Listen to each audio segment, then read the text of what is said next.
கௌஷிக். இப்போ நான் வந்து மிக்ஸ்டு ரியாலிட்டி ஃபார் ஆட்டிசம் கிட்ஸில் ரிசர்ச் பண்ணியிருக்கேன்.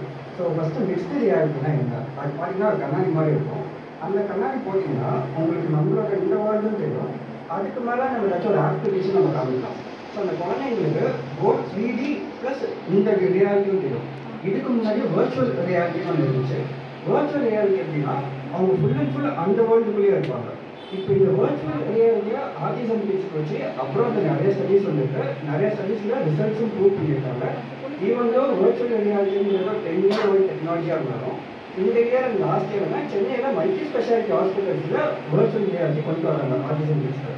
ஸோ மிக்ஸ்டு ரியாலிட்டி பார்த்தீங்கன்னா வர்ச்சுவல் ரியாலிட்டியும் ஒரு மிக்ஸ் ஸ்டெப் அது இன்னும் ரொம்ப அட்வான்ஸ்டு. இப்போ தான் ரிசர்ச் போயிட்டு இருக்கு. நானும் அதுக்கு ரிசர்ச் பண்ணிட்டு இருக்கேன். ஸோ இதில் என்ன ஒரு பெனிஃபிட் வருதுன்னு பார்த்தீங்கன்னா மிக்ஸ்டு ரியாலிட்டிங்கிறது அந்த குழந்தை வந்து ஃபுல்லாக அந்த வேர்ல்டுலேயே போயிடுவாங்க. அந்த வேர்ல்டுக்குள்ளே போயிட்டு ஆக்டிவிட்டிஸ் பண்ணுவாங்க. இம்ப்ரூவ்மெண்ட் இருந்தாலும் அவங்களுக்கு சில குழந்தைங்களுக்கு பயம் வந்துடும். ஏன்னா வந்து அவங்க ஒரு என்டையராக நியூ வேர்ல்டுக்குள்ளே போயிடுவாங்க. ஆனால் மிக்ஸ்டு ரியாலிட்டி வரும்போது அவங்களுக்கு நாம தெரியும், எல்லாமே தெரியும். அதுக்கு மேலே இது ஆக்டிவிட்டிஸ். ஸோ ஏன் இந்த மாதிரி ஒரு மெத்தடில் இந்த மாதிரி ஒரு மெத்தடில் கிட்ஸுக்கு ஆக்டிவிட்டிஸ் தராங்கன்னா அப்போனா அந்த கிட்டோட அட்டென்ஷன் ஸ்பேன் வந்து ரொம்ப ஜாஸ்தியாக இருக்குது. அந்த ஆக்டிவிட்டியை அவங்க நல்லா விரும்பி செய்கிறாங்க. ஸோ ஆட்டிசம் கிட்ஸ்க்கு ஒரு மெயின் ஒரு இது என்னென்னா அட்டென்ஷன் ஸ்பேன் இருக்காது. நம்ம என்னென்ன ஒரு ஆக்டிவிட்டியோ பசிலோ வச்சாலும் அதில் அவங்க ஃபோக்கஸ் பண்ண மாட்டாங்க. அவங்களோட கான்சன்ட்ரேஷன் எல்லா இடத்துலையும் இருக்கும். பட் இந்த மாதிரி ஒரு என்வரான்மெண்ட்டில் போகும்போது ரிசர்ச் வைஸே ப்ரூவ் ஆகிருக்கு. லைக் அது மோர் ஃபோக்கஸிங் அண்ட் அட்டென்ஷன் வைஸ்லையும் அந்த ஆக்டிவிட்டியை நல்லா ஃபோக்கஸ் பண்ணி பண்ணுறாங்க. ஸோ நாங்கள் இதுக்கு 3 மெயினான ஒரு ஸ்டேஜஸ் பண்ணியிருக்கோம். ஃபஸ்ட்டு வந்து ஃபுல் அண்ட் ஃபுல் ஃபோக்கஸ் பண்ணிங்கன்னா eye and coordination, head following, next gross motor skills. அதாவது ஒரு பொருளை வந்து இந்த இடத்துலேருந்து பிடிச்சிட்டு போயிட்டு இன்னொரு இடத்துல வைக்கணும். இந்த பொருள் எதுவுமே நமக்கு நிஜமாக இருக்காது, எல்லாமே அந்த கண்ணாடிக்குள்ளே தான் இருக்கும்.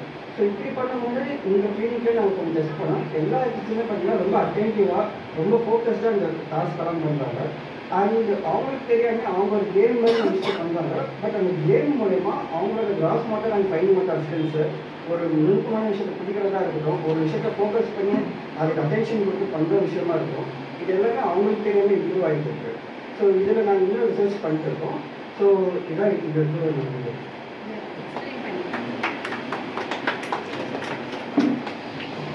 ஸோ இதான் இந்த ஹெட்செட்டு.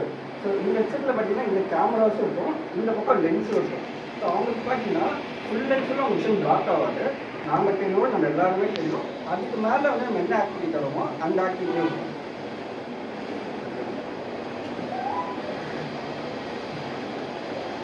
பேசிக்காக கௌஷிக் வந்து is a final year in electronic and communication லயோலாவில் படிச்சுட்டு இருக்காங்க.